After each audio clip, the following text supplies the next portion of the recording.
Hello, good afternoon, everybody, and happy Friday. And you're all very welcome to our first Ask Us Anything here at MaREI. I'm here with my colleagues. MaREI, first of all, is the Science Foundation Ireland Centre for Energy, Marine and Climate. And the idea that we came up with about the idea for today's session is really just to get you, the audience, to ask us anything. And what we've noticed in the past has been that we do a lot of PowerPoint stuff and conferences and workshops, and we always run out of time. Presentations drift. So today what we decided to do was do something a little bit different, democratize the question asking process. So please send in your questions on Slido, that is sli.do, and use the hashtag AskUsAnything. If you can't get Slido working, just feel free to throw the questions onto the Q&A here on the sidebar for Teams, or even email them in any way you can get the questions into us, and we'll do our very best to answer as many questions as we can. We have a wonderful panel of people, friends and colleagues. We have Brian Gallachóir, James Glynn, Fionn Rogan and Hannah Daly, all sitting nervously waiting to answer some of your questions. So, and again, hopefully you might have Slido open on your smartphone or on your tablet. So let's jump straight in. And the first question I'm going to ask, and I'll ask these questions. I won't ask the questions in the order that they are in Slido, but I'll try and bundle some of these questions together. But Hannah, I might come to you first, actually, Hannah. There's a lot of questions about agriculture. And Hannah, there's a couple of questions about, should agriculture be treated a little bit differently? And a couple of questions about seaweed. And just for the listeners who are online at the moment, you might explain the context of agriculture and your thoughts on those questions. Thanks, Hannah. I'd be happy to. And every time we have any kind of event on climate, while we're energy-focused researchers, we always get questions on agriculture. It's a very important question for Ireland. Agriculture plays a very strong role in our economy, in our society, in our landscape. And so people are continuing to ask, can we sustain the current level of agriculture? Can we grow the herd? Do we have to decline the herd? Is what we have right now sustainable, and will it help us to meet our climate targets? So people want to know, are there some silver bullet solutions to reducing agriculture emissions? Should we get kind of a free ride because we export 90% of our agriculture products? And I suppose that the answer is quite nuanced. So first of all, the main problem with agriculture in terms of greenhouse gases is methane. So methane is a byproduct of digestion when mainly cows and sheep digest grass. So methane is a very potent greenhouse gas. Over 100 years, it has 28 times the warming impact of the same level of carbon dioxide. And Ireland is actually the fourth highest per capita emitter of methane in the world. Methane is rising in Ireland, and that has a very kind of strong impact on our warming impact globally. Some people have looked at the seaweed or a vaccine for cows to actually reduce methane, and some trials in Australia and New Zealand especially have shown very, very promising impacts. So reductions of methane are around 90%. It seems like a magical silver bullet to give a small bit of seaweed, but if seaweed is the answer, what's the question? I suppose is the main thing. There's a few kind of drawbacks or big question marks. First of all, there are trials at the moment in Ireland to see how this would work, but we don't know what the cost would be, what the feedstock is. Do we have enough seaweed? What would the effect on the cow be? What would the effect on the food be? So it's very promising, but it's also very uncertain. There's a huge urgency to actually reduce our emissions by 2030. We've committed to halving our emissions by 2030, so we probably don't have the time to rely on these sort of silver bullet tech solutions. It sort of pushes the sort of solution out. It encourages us to wait and to not mitigate now. So I would say that we need to keep researching. It can be very promising in the future, but we can't rely on that as a way of properly reducing our emissions, meaningful emissions reductions now. The other question then on whether kind of the emissions should be counted in Ireland, because we export loads of those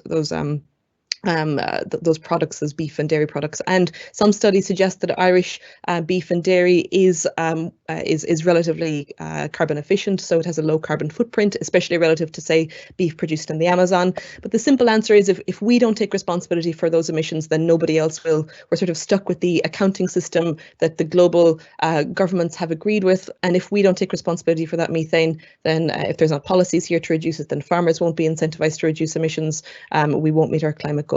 So we also really need to acknowledge that, if you look at the latest EPA State of the Environment report, agriculture has a lot more environmental and social impacts other than just climate change.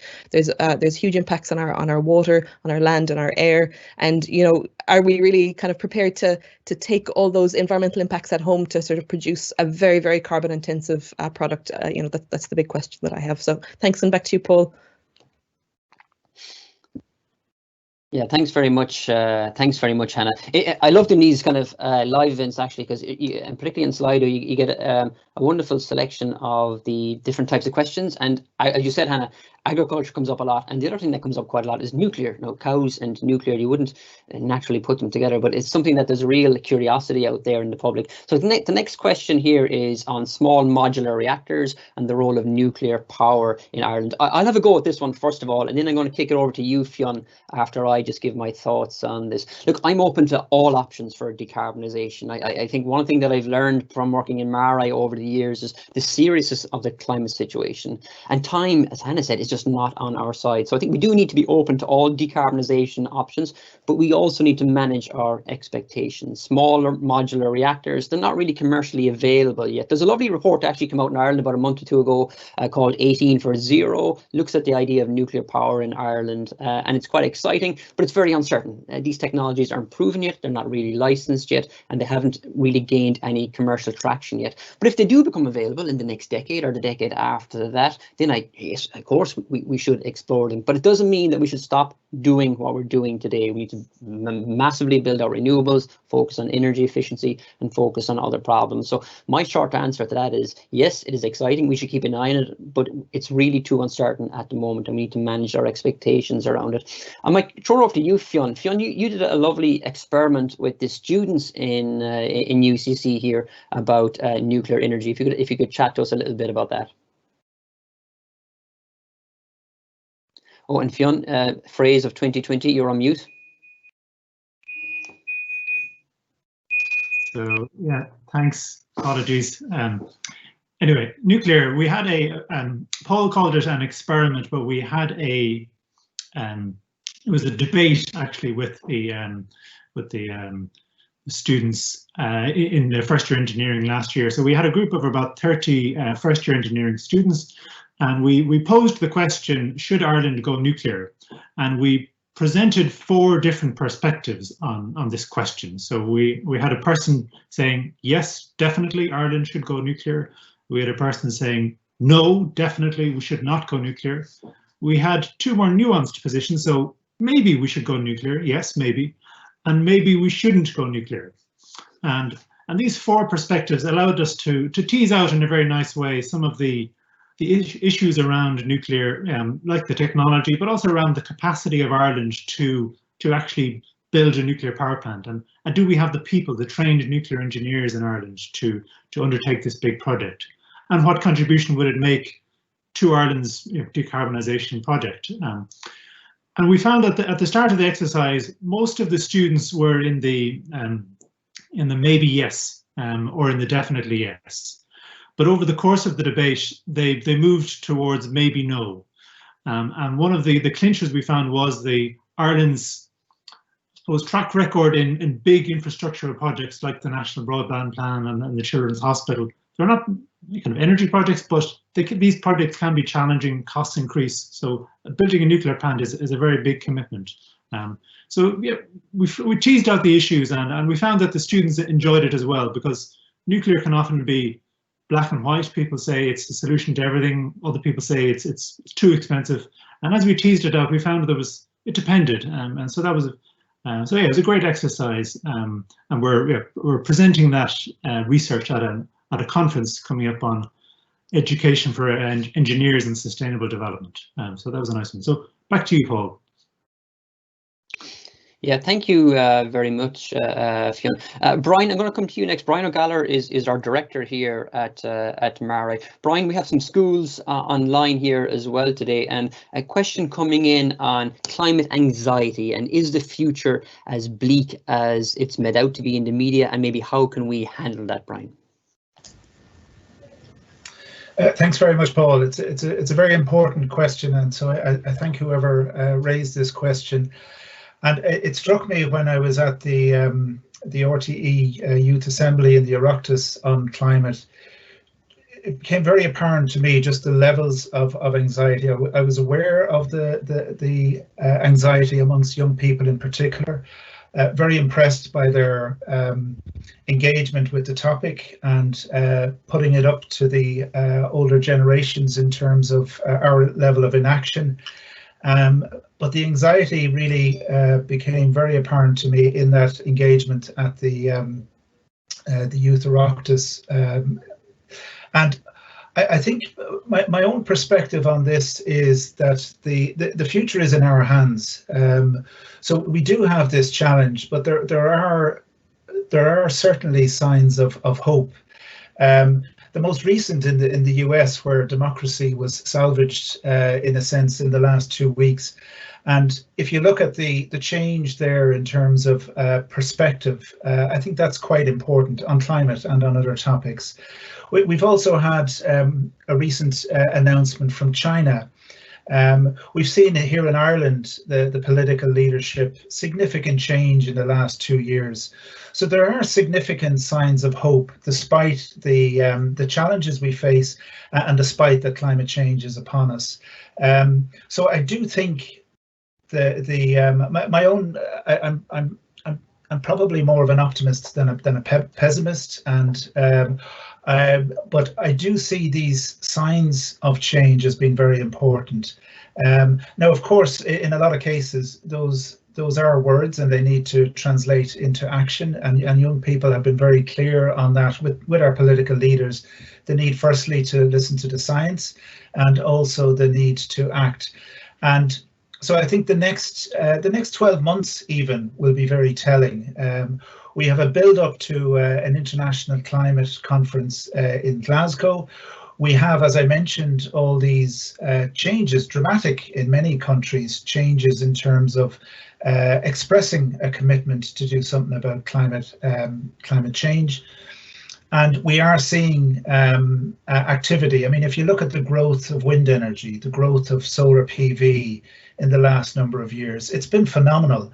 Now, as we'll probably come to, electricity is a relatively small part of our energy use, so we can't get complacent.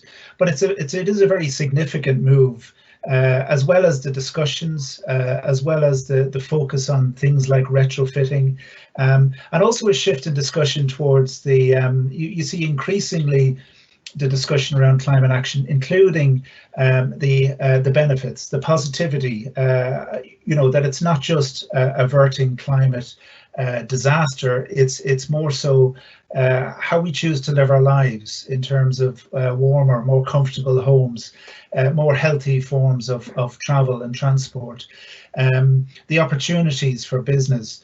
So those shifts in the recent time, and in some respects prompted by the young people who've striked for climate and engaged in the process, I see as positive signs. And it's not to diminish the challenge, but I see it as very positive. And I am very concerned about the level of anxiety amongst young people, not just about climate, but about other matters. So I think it's a real issue. I thank you for the question, and I think it's an issue we have to address, both by doing climate action and also by finding ways of dealing with anxiety.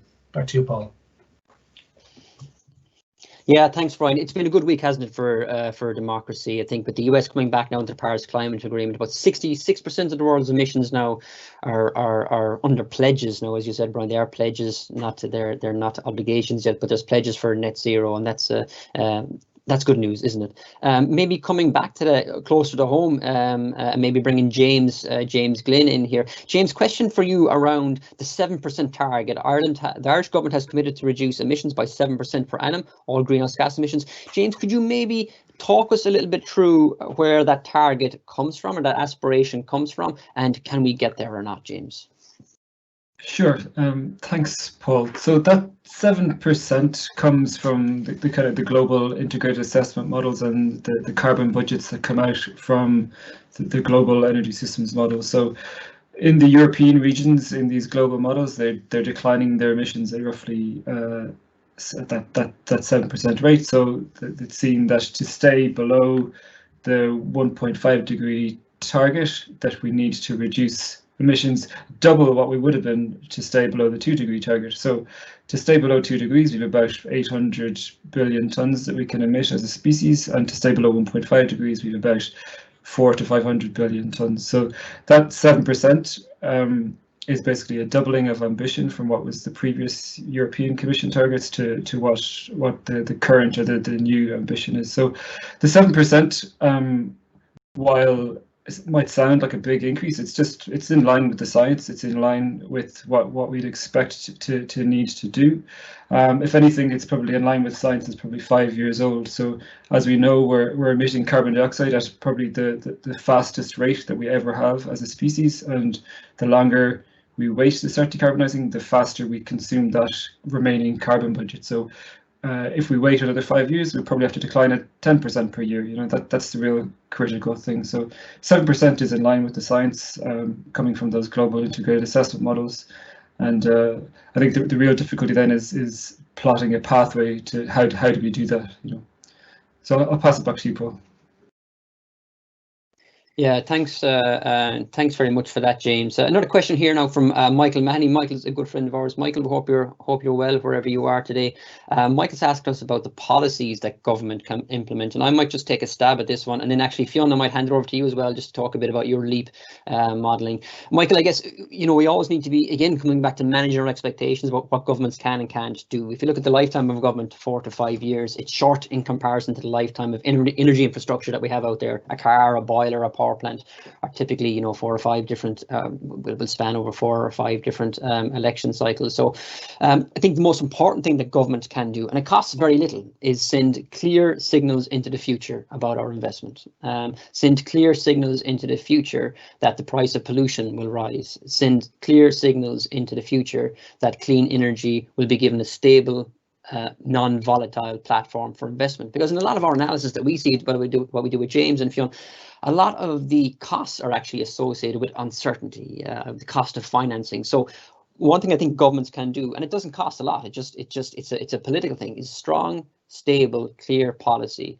And introduce a mindset. You know, we need governments in Ireland and in Europe, across the world, to think now with a net zero mindset. And that must be thinking over 30 years, not over the next election cycle, but the next generation and the next number of decades. So I think strong, clear, stable signals is the one thing that I would put in there. And maybe, Fionn, you could chat to us a little bit about your sectorial elements and the policies that you were seeing there.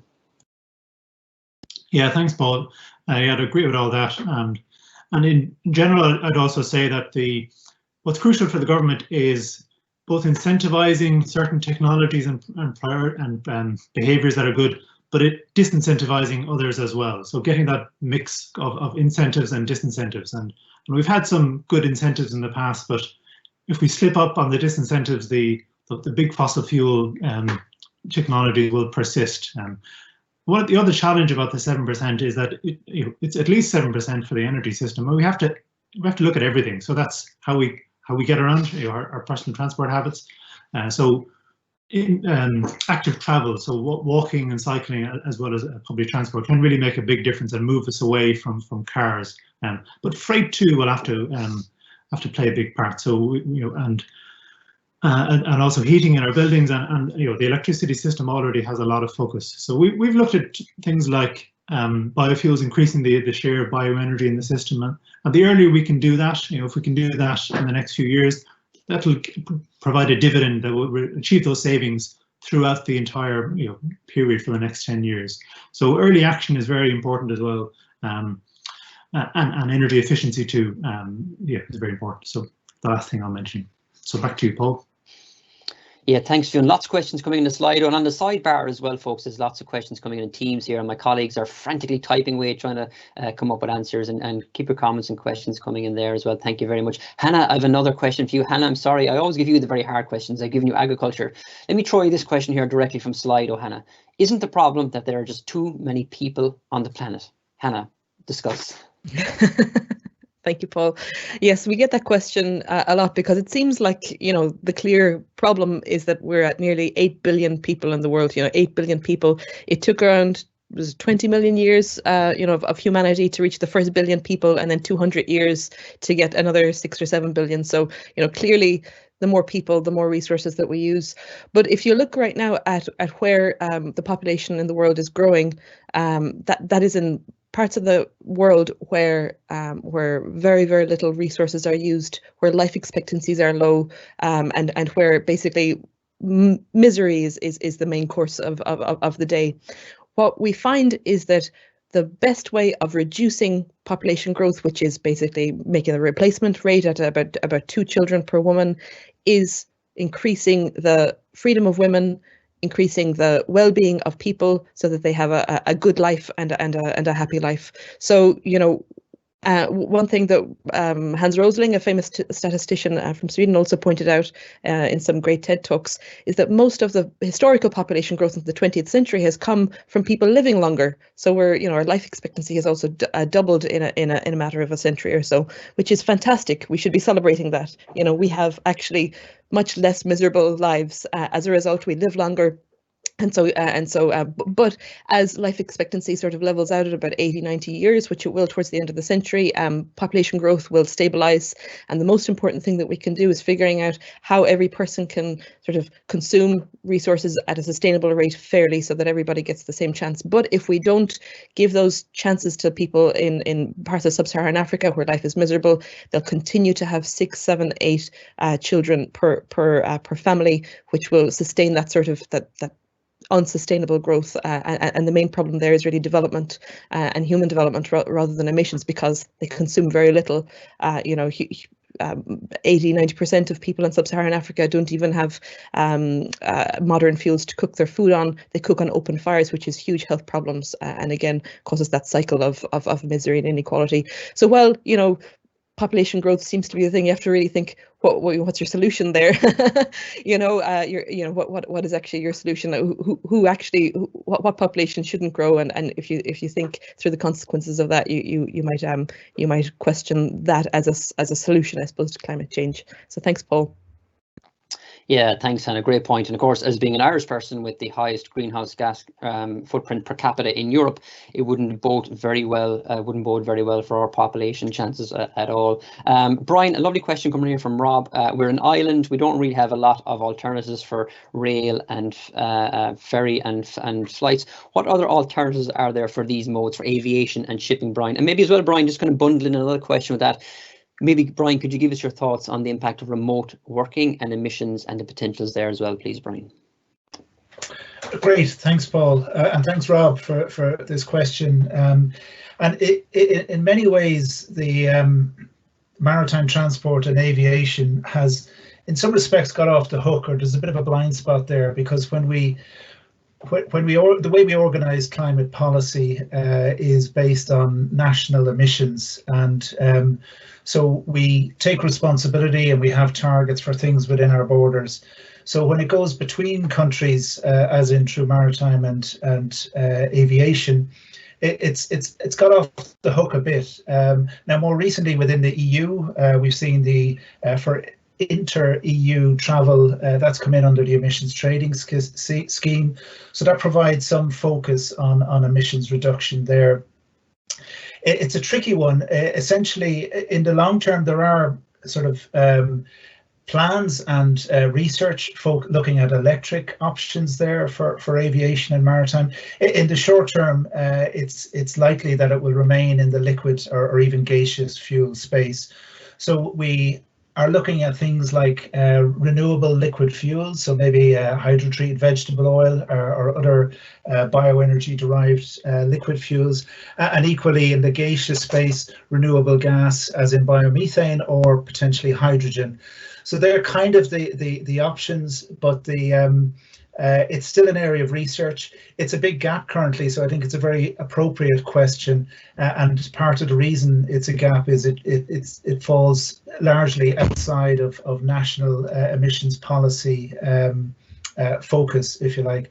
On the subject of remote working, and we've developed a huge experience since March globally in the the positives and negatives associated with remote working, not so much by choice, but by mandatory means through the responses to the pandemic.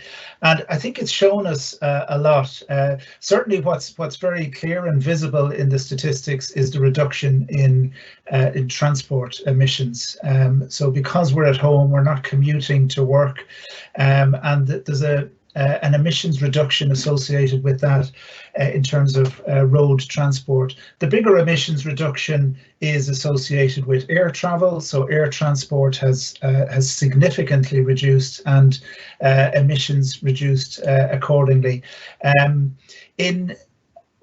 As we saw with the first wave, the second wave, and the third wave, though, we're starting to see differences now in the winter time, because one of the other aspects of remote working is, because we're all working from home, the chances are we're using more heating at home. We're certainly using more electricity, but the heating would have a bigger impact in terms of emissions, because of the scale of energy use and also what we use to heat. So, and we still haven't, one of our researchers is looking at this question to try and quantify it more precisely. And we've seen the recent legislation change that's planned in terms of providing that capacity to request remote working. So certainly it has a positive impact in terms of reduced transport emissions, and as I say, we still haven't quantified potentially the increase in heating, in home heating, and how that might compare with the associated decrease of energy use in our places of work, also associated with remote working. I think that's the questions. Is it, Paul? Yeah, thank you, Brian. Thank you, Brian. And again, just for those who are interested, resources that we kind of lean on a lot would be places like SEAI. They publish a lovely monthly electricity statistics and gas statistics, and yeah, NORA.ie. That's the oil. Oh, I'm stuck now over what NORA stands for, but the biofuels obligation publish really good information on petrol and diesel use each month as well. And you can Google that online. James, maybe coming to you next, another question on Slido here, James, from Evelyn. What do you think of the role of negative emissions technologies? And maybe, James, just for the uninitiated, you can maybe explain what is a negative emissions technology? Thanks, Paul. Very dangerous territory. What is a negative emission technology? Within the energy systems world, I suppose, and climate modeling world, negative emissions technologies, or CDR, carbon dioxide removal, includes anything from trees to grinding up lime and calcium rocks to suck CO2 out of the atmosphere in agriculture processes, to enhanced wetting of wetlands and bogs, to the more technological solutions are carbon capture and storage, where you bubble flue gases from power plants, coal power plants, gas power plants, through different types of chemicals. They're generally amine sorbents, that the amine sorbents capture the carbon dioxide, and then you put that carbon dioxide into a brine, and you just pump that fluid under the water. And then the holy grail is something called direct air carbon capture and storage, which uses a different type of chemical in a, essentially, how do I explain this, in a kind of loop where you pass air over this chemical.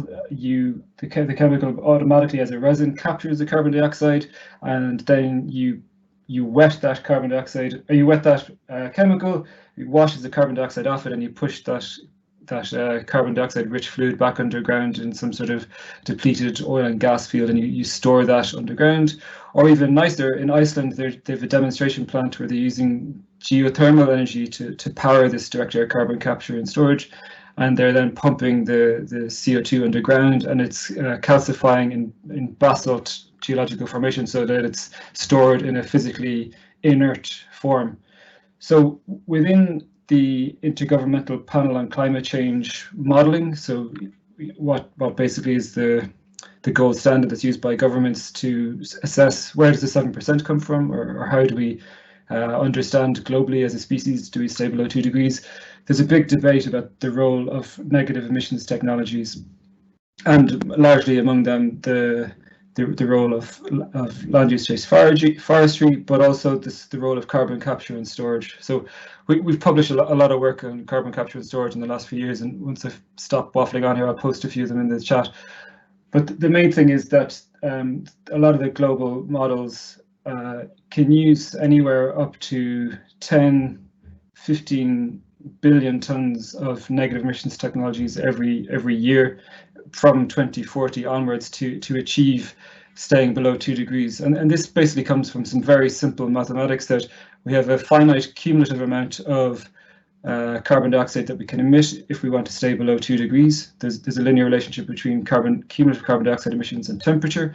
So if you want to stay below that temperature but buy yourself some wiggle room, basically you can consume a little or produce a little bit more carbon dioxide now if you think that you can suck CO2 out of the atmosphere in the future. And that is where the big contentious issue is.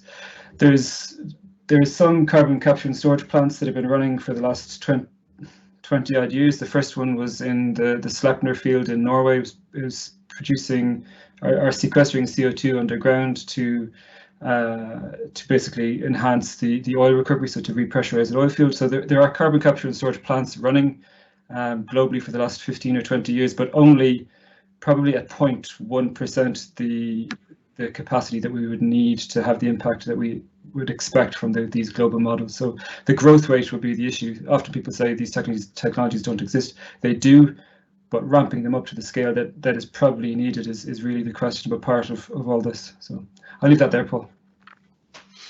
Yeah, thanks, James. Yeah, and of course we need them, don't we? Next question coming in on Slido. I'm going to take this one actually. Just a question here from somebody. What's the biggest change I can do at home to reduce my emissions? So I'm an unusual fellow. When I walk around my house, I don't see implements or appliances. I see numbers. So when I look at my car, I see it's 2 tons of CO2 that emits. When I look at my heating system, I have an oil-fired heating system here in a house that's relatively new. It's a rented accommodation where it's probably built in 2000, but it's probably a C or a D rated house. So oil D rating is probably around 4 tons of CO2 per annum. And then when I look at my electricity, when I look at my appliances, we're quite lucky. We have an EV outside. That's probably around with electricity and everything else is probably around another ton of CO2. So when I stand back and look at my house, and this is typically reflective of a lot of Irish homes, actually, it's typically going to be your heating is the biggest carbon footprint. And unfortunately, that's often the one that's trickiest and most expensive to change. But then you can do lots of simple things. I changed my electricity supplier this week, and I switched to a supplier who are providing 100% green electricity. And that's really good. And it comes back to Michael's question about sending signals into the market. It doesn't mean the electrons coming to my house come directly from a solar panel or wind farm, but it sends a signal out into the industry that consumers want a product, and usually industry follows behind that. Other things you can do, you can try and eat a healthier diet. We often have our group meetings. A number of us are trying healthier diets and healthier ways of living. That's why we're all looking so stark, and some of us are looking so stark and cold, and some of us feeling full of energy. So I'm trying to eat a healthier diet. I'm struggling with it. It's really difficult. But the big change I've done over the last number of years is, and particularly with COVID, I suppose what I found with COVID is a kind of, if you're lucky enough to have your health and have your job, COVID kind of gives you a space for experimenting with simplicity, and we've changed one of our cars for that. So try and start with your home heating, then your transport, and then your electricity, and then of course your diet around that. Other questions coming in here now. Brian, another question from Rob, and I might bundle a couple of these questions together for you actually, Brian. Brian, can you talk to us a little bit about community engagement, communities coming together to produce energy, and also what needs to be done to help communities retrofit and look on the demand side? Brian, please. Thanks, Paul. And we've been doing, I suppose, increasing amount of works within MaREI together with communities, looking at, I suppose, recognizing firstly that it's not about technologies. Technologies are a key part of the solution, but only if we use them, only if we can roll them out, implement them.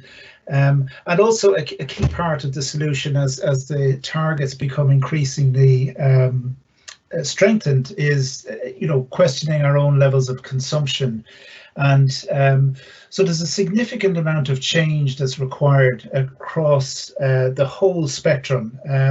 Sometimes people focus on individuals, sometimes people focus on the government and policy, sometimes people focus on industry.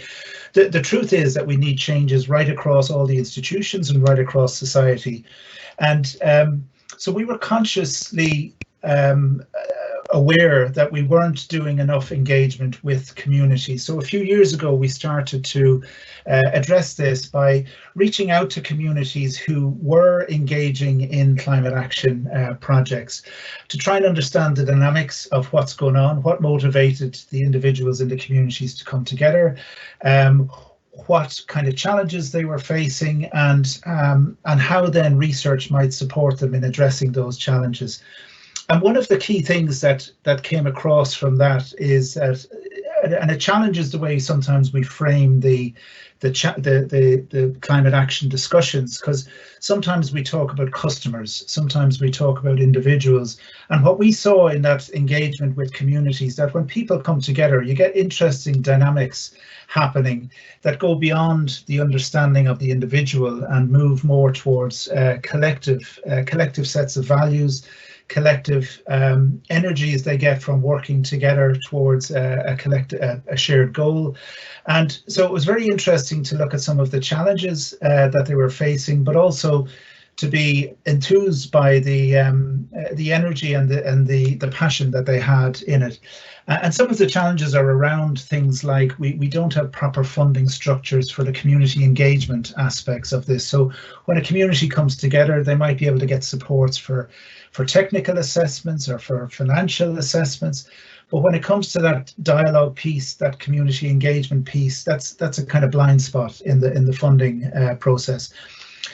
Another example then of when we finished that project, we've another project which is very exciting, and it's down on the Dingle Peninsula, where there's a very interesting experiment in how to really do climate action, how to achieve a rural energy transition.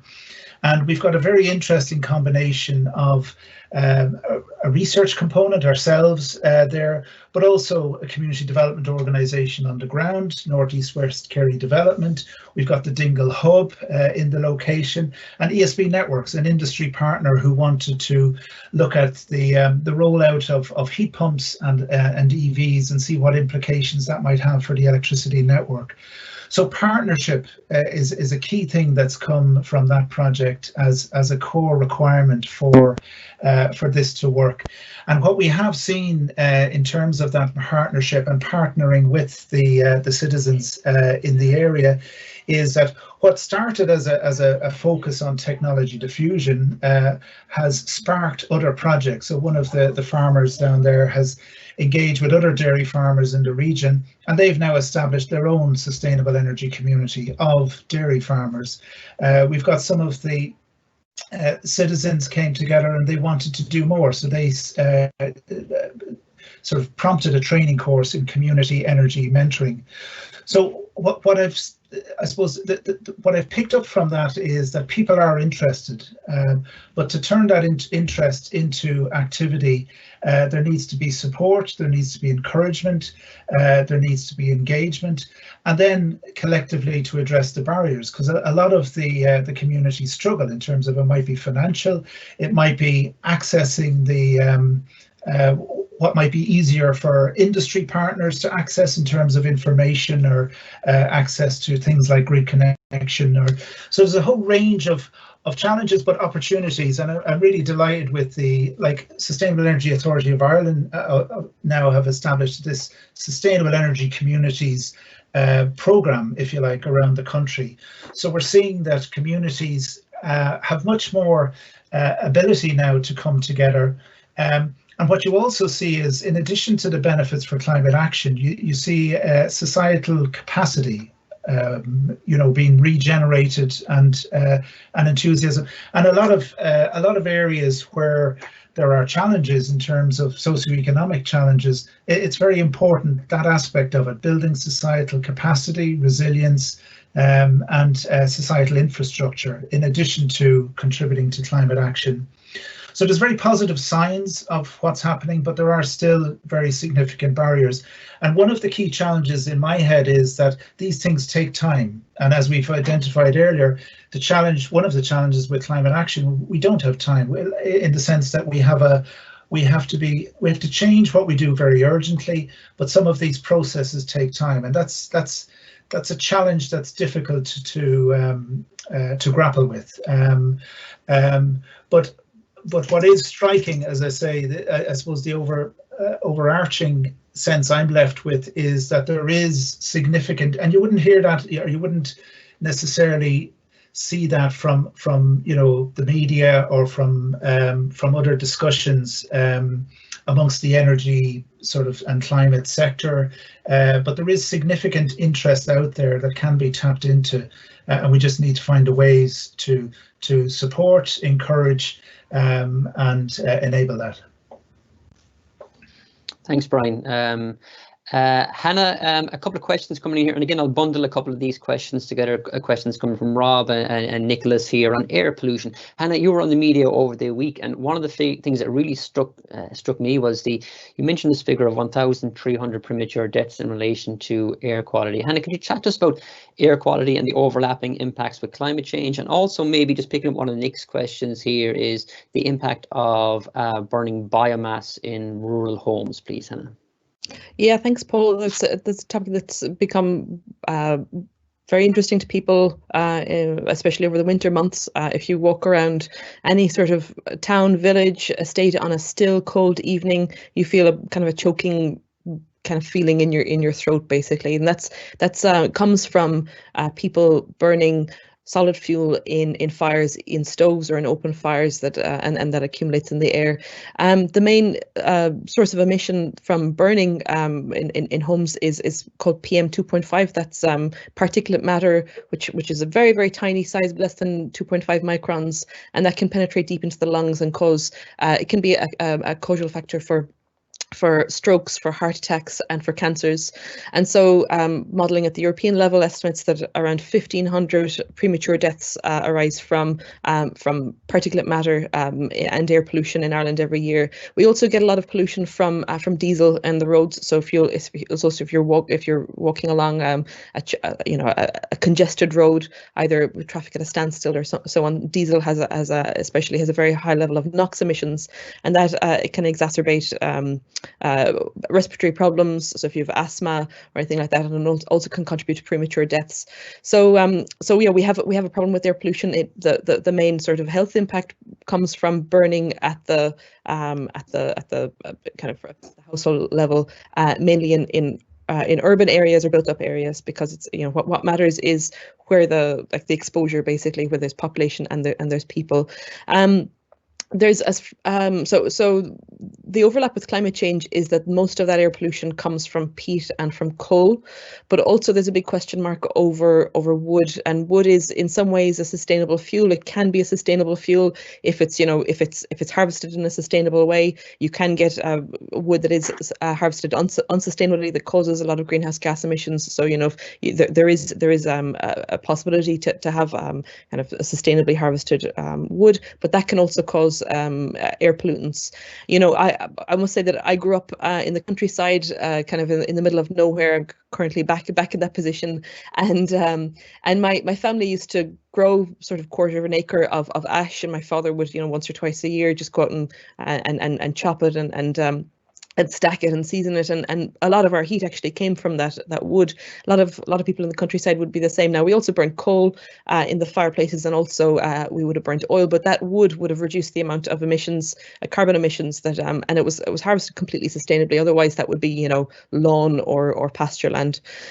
So I think it's very important to have nuance in these conversations. When I hear people say we have to ban all burning everywhere, that's not helpful, because it creates blame to people. It doesn't, and it takes away a potentially sustainable solution. But on the other hand, we also need to make sure that we're not importing primary, forest from Eastern Europe or from Russia, or from or unsustainably harvested, wood from Siberia or something like that. So again, nuance and discussion. But what the main priority in this is certainly ending coal and peat burning in urban areas. That is for sure a win-win for climate and a win-win for air pollution. And by the way, a lot of that comes from basically houses not being warm enough because they don't hold in the heat. The biggest solution there is not just banning; it's giving people an alternative, and that means improving efficiency in the homes. And that's where we should be targeting our kind of climate solutions, things that benefit air pollution, things that benefit energy poverty and comfort, and things that benefit climate. Thanks, Paul. Yeah, thanks, Hannah. Yeah, I think just looking at some of our research there, there's about 160,000 homes in Ireland burning coal and peat. And as you said, that's a real low-hanging in terms of emissions and overlapping benefits. I'm just going to take the next question on Slido, actually a popular question coming up about decarbonisation of electricity. Which should we prioritise, grid or interconnection? Well, actually, we need both. With MaREI here, we completed a study for the Electricity Association of Ireland, launched by Minister Ryan back in November, looking at the decarbonisation of the electricity sector in Ireland, and we actually need both. The thing about electricity, well, interconnection and storage, is they both have their strengths and they both have their weaknesses, and each of them on their own won't solve the problem completely. Batteries are typically energy limited, so you would need, an unrealistic amount of batteries to store. I think in that report being calculated, you need something like 70,000 or 70 million batteries to store the energy equivalent for Ireland for 5 days. So batteries are very important, and batteries play lots of other functions rather than just storing energy. They help keep the grid balanced, and they do lots of other things. Interconnection is also very helpful because it can reduce the impact on your thermal demand here. It can also allow you to share wind and move resources around efficiently. But of course, the problem with interconnection is that it depends who you're interconnecting to. And in that study we did for the Electricity Association of Ireland, we looked at about 250,000 hours of wind, and we found actually there's going to be some times actually when you just can't rely on your neighbour for interconnection, and then you need storage, and you need dispatchable generation, and you need lots of other things. You need demand side units, you need smart charging, and you really need a clever symphony of all these things working together in the electricity system. So in terms of prioritising one over the other, no, we shouldn't.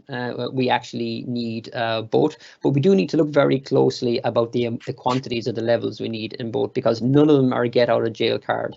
The holy grail, of course, would be something like cheap long-term interseasonal storage like they have in countries like Norway, but of course we're not in Norway, so we'll have to come up with our own solutions. And there's a couple of things on the horizon. There's looking at things like Horizon, looking at things like H2, looking at CCS and these other options for some form of dispatchable capacity, but it's still a kind of an open question. But in terms of batteries or IC, we would probably need both.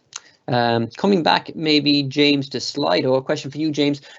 Very short, simple and clear question. Can we afford to decarbonise the energy system here in Ireland, James? Short, clear answer, Paul, is yes. So, I don't know, being more seriously, we spend about €6 billion a year importing fossil fuels. The economy spends about 10%, give or take, on running the energy system every year, and about I don't know, about 20% of that is just on fuels. So by displacing fossil fuels that we have to import with either domestic fuels or with energy systems that don't need a fuel, that are free, like wind and solar, we find that the additional investment cost for newer technologies is quite affordable when you remove the import bill. So generally we see for a zero carbon energy system running from 2015 to getting to zero carbon by 2045, 2050, that in the short term impact there might be a 2% reduction in overall. Let me say this, that if we were looking at 4% GDP per year growth, that GDP growth might be 2% per year if the government was investing in these technologies. And then the long-term growth trajectory would be roughly the same, with maybe 0.5% GDP loss. So overall, you would barely see it. As the economy as a whole, our energy system is only 10% of the overall liquidity and money that flows around in the economy. So in short, again, yes, we can afford it. Thanks, James. Lovely. Brian, question for you. Tricky one, Brian. Rare earth metals. We hear a lot about rare earths and in EVs and, you know, different exotic sounding materials used for wind turbines and solar panels. Brian, could you talk about the sustainability challenges around some of these metals and what are we doing about it globally? Great question. And one of the interesting things about the conversation on sustainability is some technologies are discussed in different ways to others. So we've had the discussion, for example, about wood burning and biomass. And typically when you talk about bioenergy in an Irish context, the questions arise about the source of the fuels and the air pollution impacts. And these are good questions. But when we talk about wind, solar, EVs, we don't tend to question the sustainability of those in the same way. And one of the key challenges in the sustainability of those is, as you say, some of the metals, some of the materials we use. So part of the challenge with the energy transition is we're talking about a transformation from a fossil fuel system to a renewable energy system. And the renewable energies themselves are pure and freely available in terms of the wind, the ocean, etc. But in terms of harnessing those energies, that requires materials. And one of the key challenges is in terms of regarding energy security is this transfer from a focus on, in an Irish context, largely imported fossil fuels to largely imported technologies that contain things like rare earth minerals and metals, which are being used now at a scale that haven't been used before. So there's a very different question around sustainability and the energy security of these. This is an area that's still underdeveloped, and within MaREI we've put in a proposal to try and understand this and explore this more. The energy security and the sustainability questions around the new forms of energy.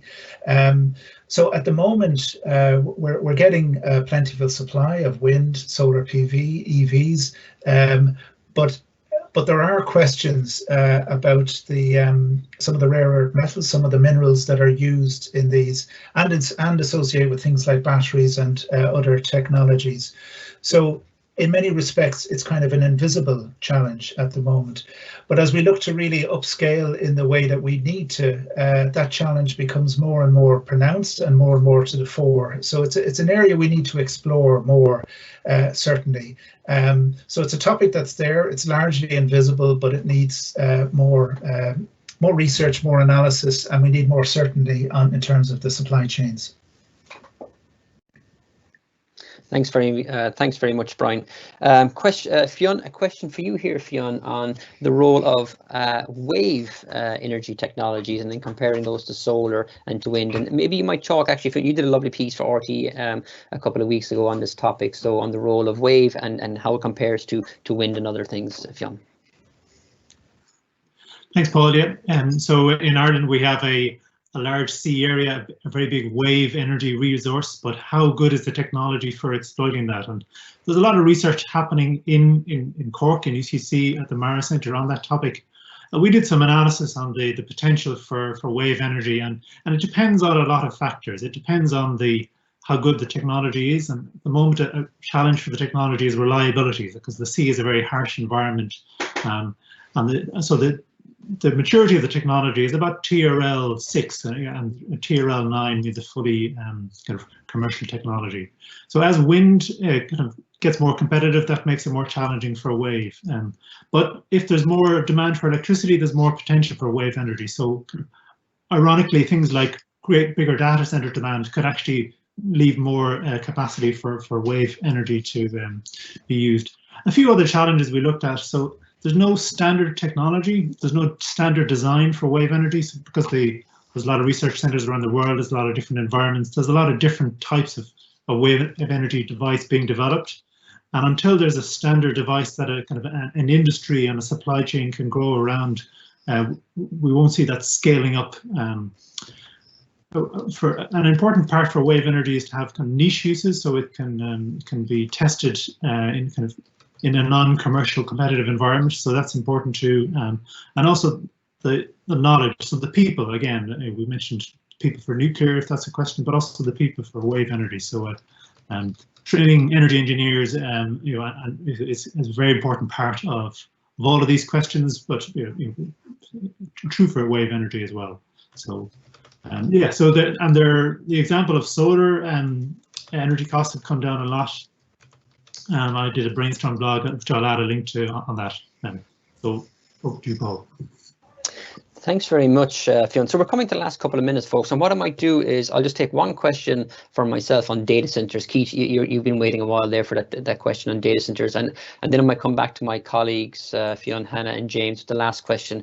And the last question will be, it's a simple question on Slido again, and it's what should the government be doing? So while I'm answering these questions, I'll let my colleagues ponder and let that percolate on that. And of course, I won't answer that question. I'll just pass it on to them.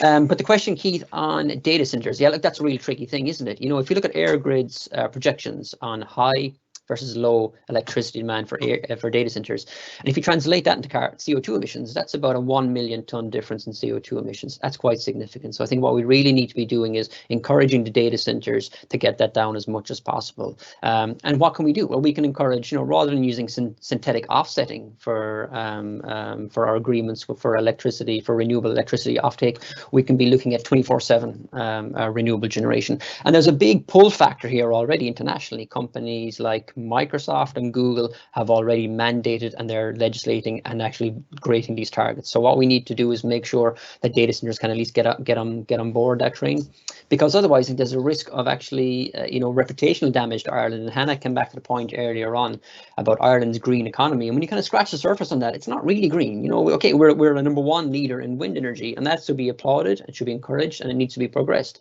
But our grid is the 18th or 17th cleanest grid, power grid in Europe. So we need to get those emissions down. We must never lose sight of the objective of climate change is to reduce emissions. And for data centers, we need to encourage those companies. And if encouraging doesn't work, we need to legislate and mandate to make sure that their emissions are as close to zero as possible. I have a bit of hope in that in the future, because I do see a lot of the bigger names will probably create a pull factor for a lot of the smaller owners, and hopefully create a shift in that regard.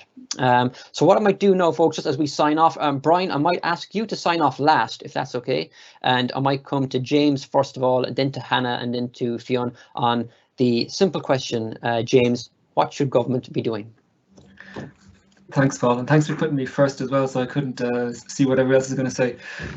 So I'll just speak for 30 seconds. So I think one of the critical things, and it comes back to your first point, Paul, is that clear signals need to be given to industry, to people, to commercial, so they know what to expect over the next 15 years. Government to government are going 4 years, and they haven't really given any clear long-term signals. And the clearest long-term signal, I think, is that a full economy-wide carbon tax needs to be put in place at a level that is commensurate with the crisis that we are in, and it's only going to get worse. And these kind of carbon taxes of 20 or 30 euro per ton, as they add maybe 2-3 cents to litre of petrol or diesel. It doesn't really change anybody's behaviours or choices. So I think a carbon tax commensurate with the crisis that we're in is one of the critical things that government need to say. And I think regards to the climate legislation bill, we were in front of the Reactors just before Christmas, and we had quite a detailed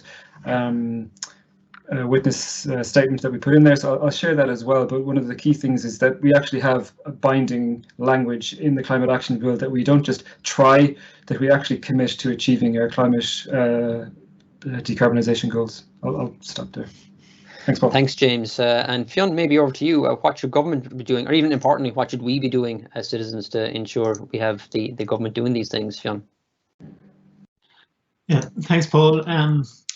Yeah, I suppose I could give it a lot of answers, but one thing I'll say is about a year ago, a climate emergency measure or statement was passed in the Dáil, and that was kind of symbolic at the time, but has stayed largely symbolic because there hasn't been follow through. And I think all the things that the government is doing and all the extra things that we say they should do should be clearly linked and communicated that this is part of the climate emergency, that it's not just have a nice kitchen or have a nice warm home. It's that, but also it's this emergency. So really communicating that to everybody. So it becomes a collective effort. I think that is one thing I think could really galvanize and build a lot of momentum behind what we need to do.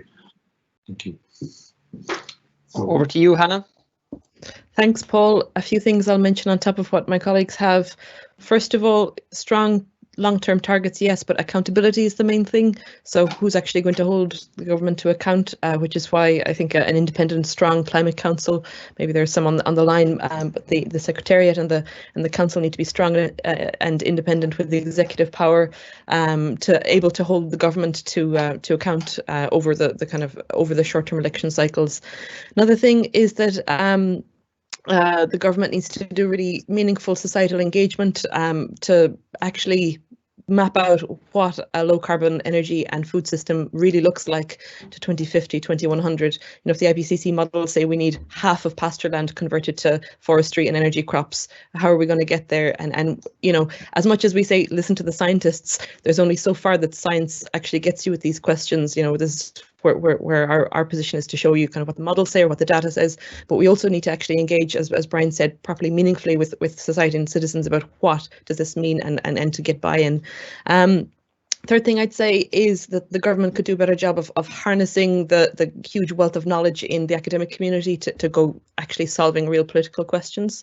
I think I'll leave it at those 3 points. Thanks, Paul. Thanks, everyone. Thank you very much, Hannah. And Brian, I might just ask you to answer that incredibly difficult question and sign off for us. And thank you very, very much, everyone, for all your questions and Slido and Teams. That's been a lot of fun, and hopefully we'll do this again next month. And over to you, Brian. Thanks very much, Paul. I've 3 quick ones. Renewable fuels. We've a significant focus in our policy mix on electrification, on energy efficiency, and on renewable electricity. But to really tackle heat and transport, we need a significant additional focus on renewable fuels that's missing. The second one is for the government to find a funding mechanism to support the community engagement and community development aspects of climate action, to be really able to mobilize communities around that. And the third one is to end energy poverty. While there is this, it's a part of climate justice, but there's a wider social justice aspect, and increasingly the issue of energy poverty is it's largely invisible from the discussions. It is separate in principle to the climate change question, but in terms of addressing climate action in a just way, I think we can in tandem address and should address energy poverty. So I really enjoyed the hour. This was an experiment by us in MaREI to see how it would go. I've enjoyed it thoroughly. I want to thank very much my colleagues, Paul, Fionn, James and Hannah. Huge thanks to Deane, who in the background has kept us all on point. So thank you very much, Aoife. We really enjoyed this interaction. I think we will do it again, certainly if people want us to do it again. So do let us know, do contact us with your thoughts and reflections on how it has gone for you. As I say, it was an experiment, a worthwhile one from my perspective.